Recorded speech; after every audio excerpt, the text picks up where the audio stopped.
Hello friends, आज से हम सॉइल मैकेनिक्स का पहला लेक्चर स्टार्ट करेंगे।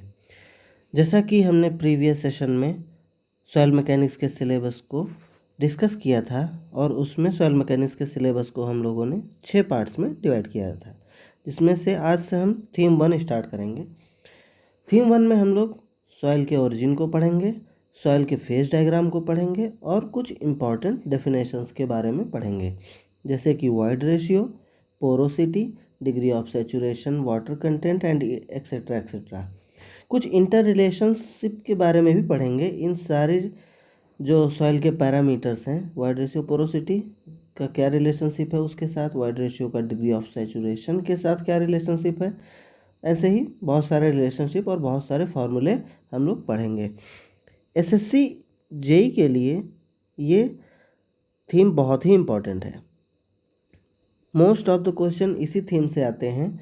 सो हम लोग इस थीम को थोरोली बहुत अच्छे से कवर करेंगे। सो पहला आज का हमारा टॉपिक है ओरिजिन ऑफ सॉइल। ठीक है, तो ओरिजिन ऑफ सॉइल में सबसे पहले हम कुछ फैक्ट्स जानेंगे सॉइल के बारे में, जैसे कि जो सॉइल का स्ट्रेस और स्ट्रेन रिलेशनशिप होता है वो नॉन लीनियर होता है। सॉइल जो है उसकी स्ट्रेस हिस्ट्री कैसी रही है इस पर भी डिपेंड करती है, मतलब कि कैसे कैसे लोड, कैसे कैसे प्रेशर सॉइल पर लगे हैं। सॉइल जो होती है वो बहुत बहुत ही डिफरेंट तरह की होती है, जैसे कि उसमें होमोजेनिटी नहीं होती है। और सॉइल हमारी लोकेशन के साथ वेरी करती है, जैसे नॉर्थ इंडिया में अलग तरीके की सॉइल मिलती है, साउथ इंडिया में अलग तरीके की सॉइल मिलती है। इसके अलावा सॉइल का जो सैंपल हम जो टेस्ट करने के लिए कलेक्ट करते हैं वो ट्रूली अनडिस्टर्ब नहीं होता है। वैसे तो कंडीशन होती है कि ट्रूली अनडिस्टर्ब ही होना चाहिए, लेकिन हम कभी भी ट्रूली अनडिस्टर्ब सैंपल कलेक्ट नहीं कर पाते हैं। उसके बाद soil formation and soil type. Soil का जो फॉर्मेशन होता है मेनली दो तरीके से होता है। पहला, physical and chemical weathering of parent rock, अभी इसका मतलब हम समझेंगे। दूसरा, ऑर्गेनिक ओरिजिन। ठीक है, तो जब उस पर कोई फिजिकल या केमिकल एक्शन होता है और जो रॉक होता है कोई, वो डिसइंटीग्रेट होता है, तो अगर वो सॉइल वहीं पर रुक जाती है तो उस सॉइल को क्या बोलते हैं? रेसिडुअल सॉइल बोलते हैं। समझ गए? मतलब कि जैसे कोई रॉक है, उस पर कोई फिजिकल एक्शन हुआ या केमिकल एक्शन हुआ तो रॉक क्या होगा? डिसइंटीग्रेट होगा। डिसइंटीग्रेशन के बाद जो सॉइल फॉर्म होती है, अगर वो वहीं पर लोकेटेड हो, still located at the place where they are originated, then उस सॉइल को क्या बोलेंगे? Residual soil.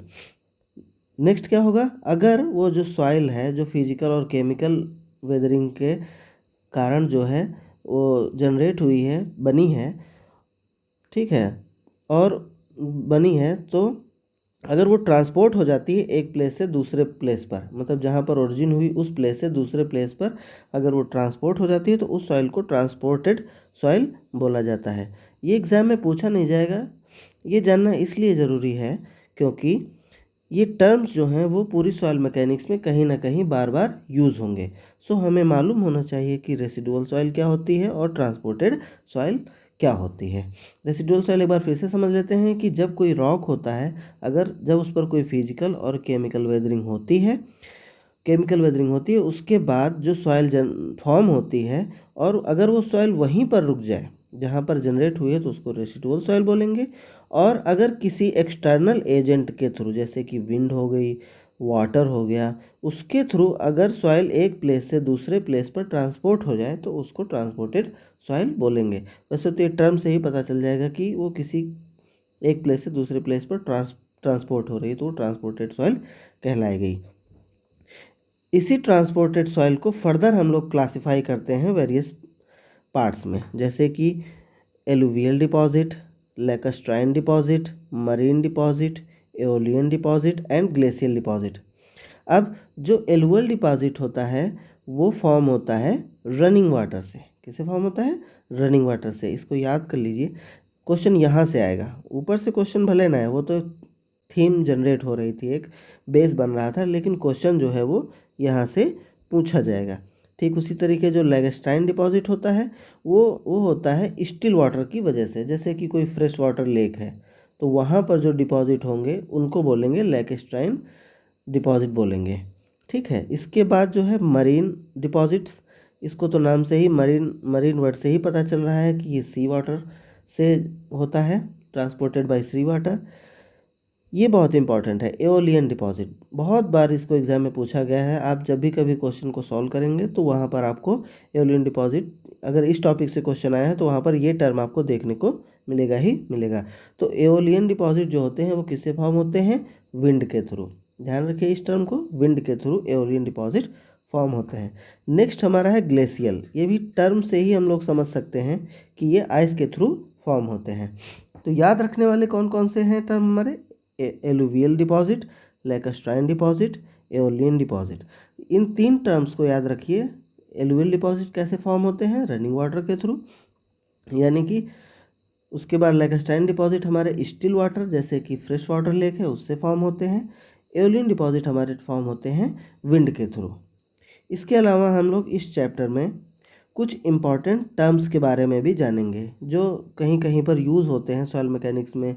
कभी क्वेश्चन कोई सॉइल मैकेनिक्स का आएगा जो कि रिलेटेड होगा सॉइल टाइप्स या उसके फॉर्मेशन से, तो वहाँ पर ये सब टर्म जो है वो आपको मिलेंगे। जैसे कि लॉइस, ज़्यादा कुछ जानने की ज़रूरत नहीं है इसमें।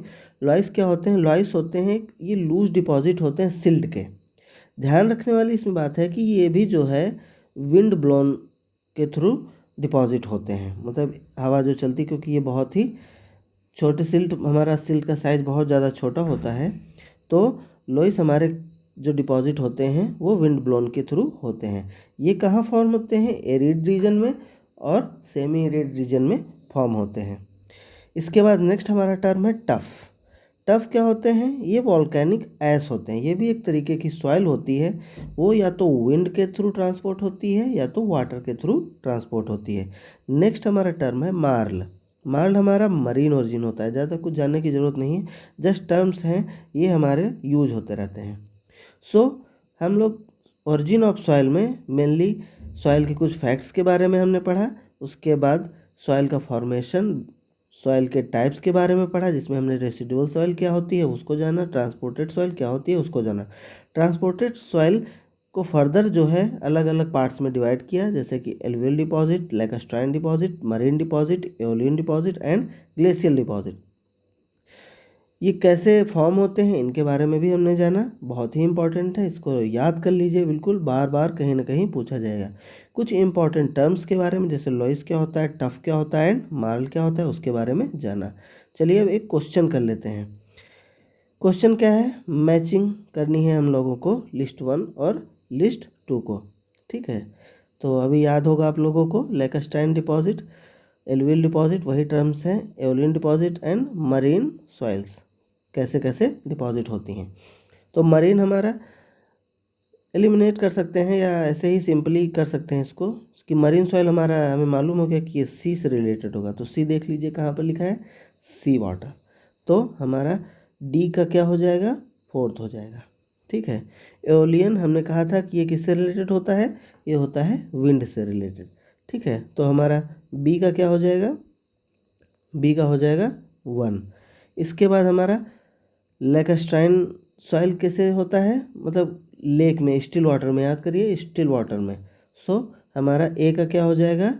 3 हो जाएगा। इसके बाद हमारा लास्ट बचता है एलुवियल सॉइल। ये किससे? रनिंग वाटर से फॉर्म होती हैं। ठीक है, सो ये था आज का लेक्चर। होप सो आपको अच्छा लगा होगा। Thank you.